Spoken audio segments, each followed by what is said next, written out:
Čaute ľudia, dneska tu máme ochutnávačku asi najväčšej bomby, anielskú a zároveň dubajskú čokoládu. Tak môžeme ju otvoriť. Začneme takto. To ťažko sa otvára. Aha, má tu vzadu. Ja sa pýtali, skáďu ju mám. V Kauflande sa dá zohnať asi nejak 4 €. Dostali sme sa k nej. Ale keď som sa kúkal na obrázky, tak to vyzerá na obrázku. Neviem, jak vonia. Tak divne. Takže ideme ju zlomiť ľudia. Bum. Wow. Ideme ochutnúť, že to je cukrová vata, ako to tu. Dáme si prvý kúsok. Toto je asi môj prvý kúsok.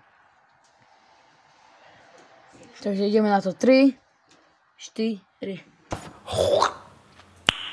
Nice. Ňam. Je tu so mnou moja sestra. Ahojte. Dáme tiež ochutnať.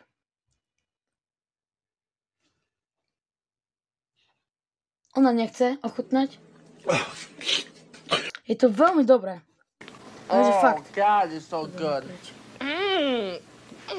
So Prekvapilo ma to, ale... A dosť aj lacné to je. Také 4 €, ako som hovoril. Dáme si ešte jeden kúsok.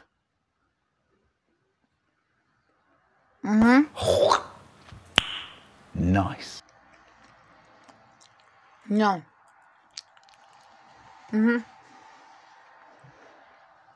Ňam, naozaj. Výborný, odporúčam si to kúpiť.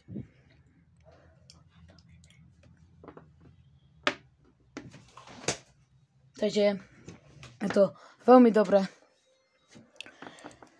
Odporúčam to veľmi dobre, neviem, už som to povedal, ale fakt, God, it's so toho tu good. ma asi najviac prekvapilo za každé ochutnávačky, čo sme tu mali. Boli to iba 2. A na tamtom kanále som mal jednu ochutnávačku Mr. Beast čokolády, ale ten kanál už som zmizol. Je to veľmi fajné. Odporúčam si to ísť kúpiť. Damn, what is that, bro? Takže sa vám toto video páčilo. A keď ne, tak to nevadí, ale stále to znešite like a odber. Tak čaute.